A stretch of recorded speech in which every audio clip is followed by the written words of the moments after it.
Mga kababayan, maligayang pagbabalik sa ating channel. Magandang hapon at maggagabi na rin. Meron tayong pinaka-latest na weather update sa lagay ng ating panahon. Pero kung bago lang kayo, huwag nyo kakalimutan muna na mag-like and subscribe po sa ating channel. Maraming salamat po. Sa kasalukuyan po mga kaibigan, yung low pressure area po na ating minomonitor sa loob po ng ating Philippine Area of Responsibility ay nalusaw na po, at wala po tayong low pressure area o anumang bagyo sa loob at labas ng Philippine Area of Responsibility na minomonitor.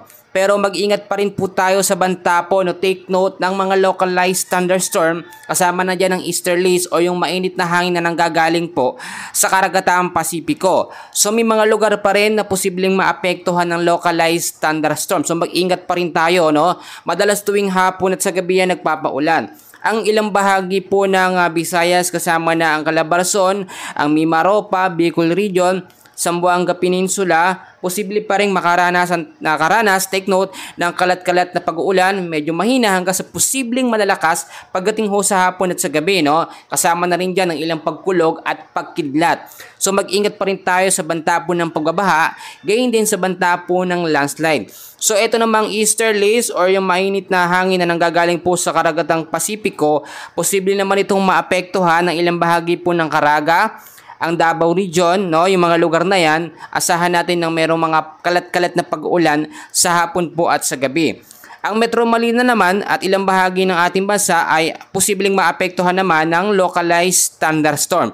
So yung mga lugar na posibleng maapektuhan ng localized thunderstorm sa Metro Manila, mga kaibigan, kasama din dyan ang ilang bahagi ng Central Luzon, Calabarzon, Cavite, Bulacan, Pangasinan, Tarlac, Laguna at Bataan. Alam niyo mga kaibigan, sa hapon talaga madalas ang localized thunderstorm dahil nga po sa sobrang init o alinsangan sa umaga, sa tanghali, yung pag-evaporate po, sa taas sa kaulapan natin. Dahil sa sobrang init ng lupa at tubig, dyan po nag-evaporate yan at nabubuo po yung mga thunderstorm. Madalas yan sa hapon at sa gabi.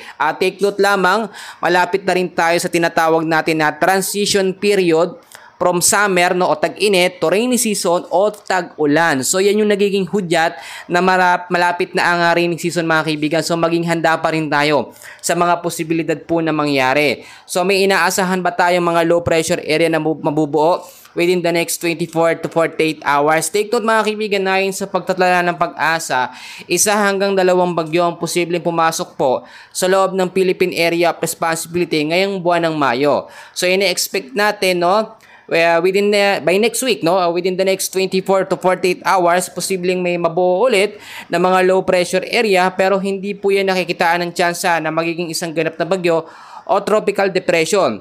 Kung may mabuong mambagyo ngayong buwan ng Mayo, hanggang tropical depression lamang yan o mahinang bagyo at hindi po nakikita ng potensyal na magiging malalakas na mga bagyo.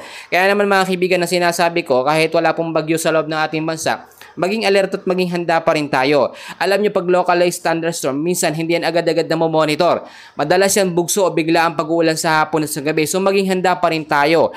Lalong-lalo na po yung mga bumabiyahe o yung mga uuwi galing sa trabaho, ugaliin po ninyo magdala ng payong jacket, kapote, panlaban ho yan sa mga biglaang bugso ng pag-uulan. Madalas yan sa hapon, so maging ready pa rin tayo. Sa ngayon, yan muna ang update natin, and please huwag nyo kakalimutan na mag-like and subscribe. Maraming salamat po.